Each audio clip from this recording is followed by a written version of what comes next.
Picture this. You finally did it. After months of skipping takeout, saying no to weekend trips, and watching that savings number crawl upward one paycheck at a time, you hit $10,000. You open your banking app, stare at that number, and for a second, you actually feel proud of yourself. This is the moment you've been working toward. And then, almost immediately, something strange happens. Within weeks, sometimes days, that number starts shrinking. Not because of an emergency. Not because your car broke down or you lost your job. It shrinks because you did something that felt completely reasonable at the time. Something almost every single person who hits this milestone ends up doing. And by the time you realize what happened, you've quietly given back nearly half of what took you a year to build.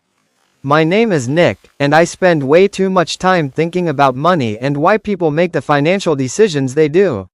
If you've ever hit a savings goal only to watch it slowly disappear without any single dramatic moment you can point to, make sure to hit that subscribe button and give this video a thumbs up, because what I'm about to explain probably happened to you, and it's about to happen to almost everyone watching this who hasn't gotten there yet.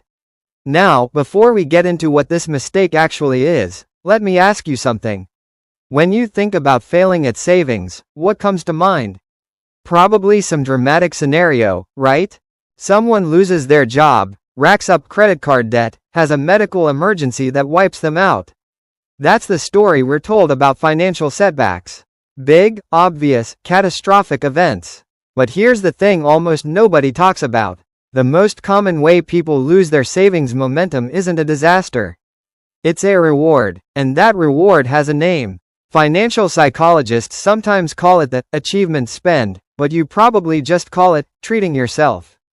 Think about it this way. Imagine training for months to run your first 10K. You wake up early, you skip the extra drink with friends, you push through the days you didn't feel like running. Finally, race day comes, and you cross that finish line. What's the very first thing most people want to do afterward? Celebrate, eat something indulgent, buy themselves something as proof that the effort meant something. Saving your first $10,000 works exactly the same way, except the celebration usually comes with a price tag of about $5,000. And the wild part is, it doesn't feel like a mistake while it's happening. It feels earned. Here's where it gets really interesting, and this is something that will probably sound uncomfortably familiar. The moment people cross that $10,000 mark, their brain does something specific. Psychologists call it goal gradient relief. Basically, once you complete a difficult goal, your brain releases you from the tension that was keeping you disciplined. That tension, the thing that made you say no to the vacation, no to the new phone, no to the nicer apartment, suddenly evaporates. And in that moment of relief, your brain starts looking for permission to finally say yes to something. This isn't a willpower failure. It's not that you're bad with money. It's that your brain is doing exactly what it's designed to do, releasing pressure after a prolonged period of restraint. The problem is that this release usually happens right when you have, for the first time in your life, a meaningful amount of money sitting there, ready to be spent. So what does the $5,000 mistake actually look like in real life? It rarely shows up as one single purchase. That's actually the trap. If it showed up as one obvious decision, like buying a $5,000 watch, most people would catch themselves. Instead, it shows up as a sequence of individually reasonable purchases that, only in hindsight, add up to thousands of dollars. It starts with something small, maybe a nicer dinner out to celebrate hitting the goal. That feels justified, you worked hard, you earned it. Then it's a weekend trip, because you haven't taken a real vacation in over a year and you finally have the cushion to afford it.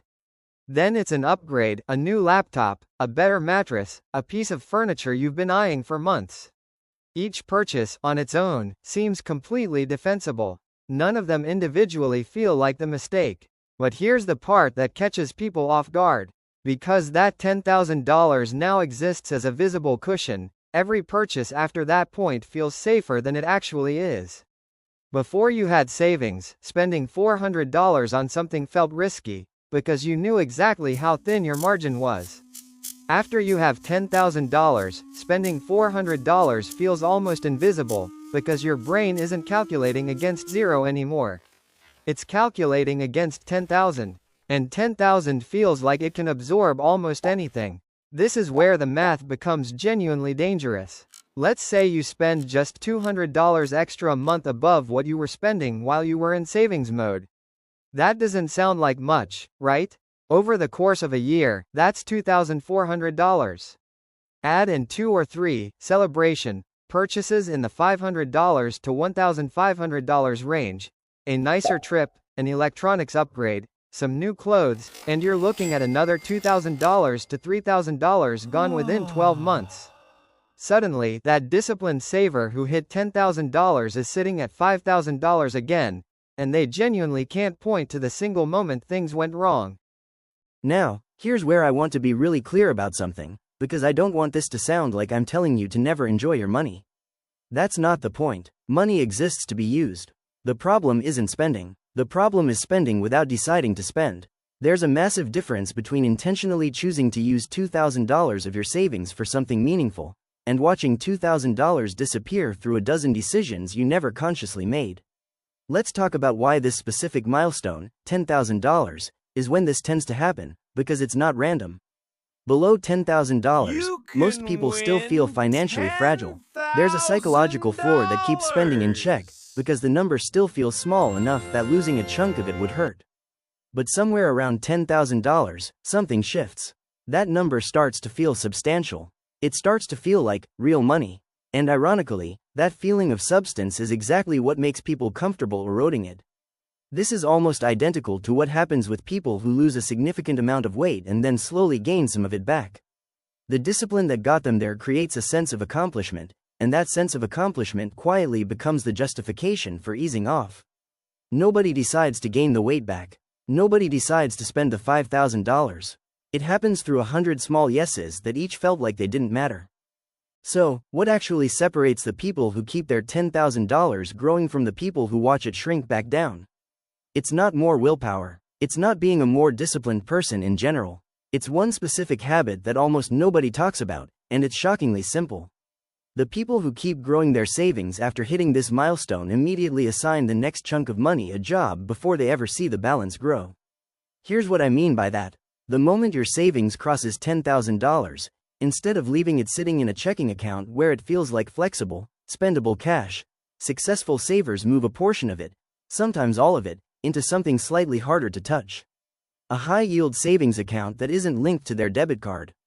An index fund, a separate account they don't check daily. This isn't about hiding money from yourself out of fear. It's about removing the visibility that triggers the "I have room to spend" feeling in the first place. There's actual psychology behind why this works. When money is sitting in your primary checking account, your brain treats it as available liquidity, something in the same mental category as your next paycheck. But when that same money is moved somewhere slightly separate, even if you could technically access it in a day or two, your brain starts treating it more like it doesn't exist for everyday spending purposes. This is sometimes called mental accounting, and it's one of the most powerful, underused tools in personal finance. Now, let's talk about what happens if you avoid this $5,000 mistake, because the difference isn't small. If you keep that first $10,000 fully intact and simply continue adding to it at the same pace you did to get there, you're not just $5,000 ahead of where you'd be otherwise. You're compounding from a higher base immediately. That $10,000, left untouched and invested at a reasonable average return, becomes roughly $21,000 in 10 years without you adding another cent. Give back half of it right after hitting the goal, and you've cut that future number nearly in half too. The mistake isn't just costing you $5,000 today. It's costing you the growth that $5,000 would have generated for decades. Here's the part that really should bother you. The person who avoids this mistake isn't smarter, doesn't earn more, and often isn't even more disciplined in the traditional sense. They just did one specific thing differently.